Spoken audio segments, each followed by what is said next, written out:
வல்ஃபத் வல்ஃபத் வல்ஃபத் வல்ஃபத் என்றால் மேலும் வெற்றியும் என்று பொருள்.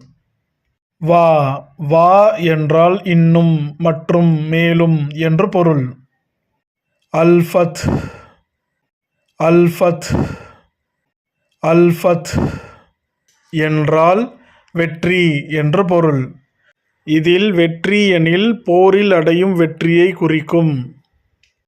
வல்ஃபத் என்றால் மேலும் வெற்றியும் என்று பொருள். إذا جاء نصر الله والفتح إذا جاء نصر الله والفتح. குர்ஆனில் ஒரு வார்த்தை கற்றதற்கு ஜஸகல்லாஹ் ஹைர்.